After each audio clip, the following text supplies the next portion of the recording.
പെരയുടെ video കാണുന്ന ഒരു പൊട്ടന്മാരാണ്. ഇത് പറയട്ടെ, ഇതിന് ഉത്തരമാണ് എന്നിട്ട് കഴിഞ്ഞു പറഞ്ഞു.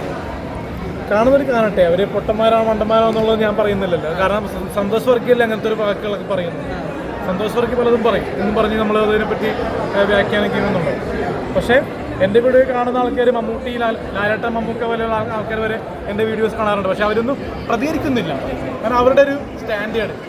കാരണം ഒരുപാട് നടന്മാരും നടിമാരും എന്നെ ബൂസ്റ്റ് ചെയ്യുന്നുണ്ട്. ഈ സ്റ്റാൻഡേർഡ് ഇല്ലാത്തവരാണ് പെരയുടെ വീഡിയോസിന്.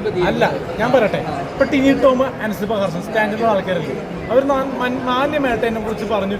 പെരേരയും സന്തോഷ് വർക്കി സിനിമയിൽ അഭിനയിക്കൊണ്ട് എന്താ പ്രശ്നമെന്ന് വെച്ചു, സിനിമക്കല്ലേ ഗുണമെന്ന് വെച്ചു. അപ്പോൾ അതേപോലുള്ള ആക്ടേഴ്സ് നമ്മളെ പൊക്കി പറയുമ്പോൾ ലാലേട്ടനെയും മമ്മൂക്കയെ പോലുള്ള ആക്ടേഴ്സ് നമ്മുടെ വീഡിയോ കാണുന്നില്ല എന്ന് പറയാൻ പറ്റില്ല. കാണുന്നുണ്ടാകും.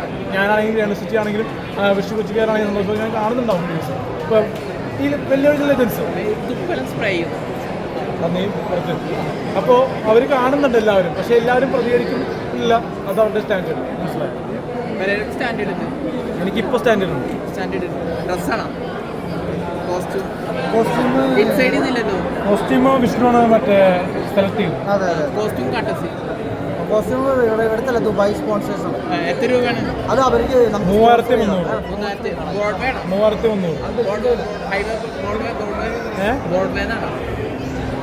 ഇതാണ് പ്രശ്നം, മീഡിയയുടെ പ്രശ്നം. മഞ്ഞപ്പത്രം.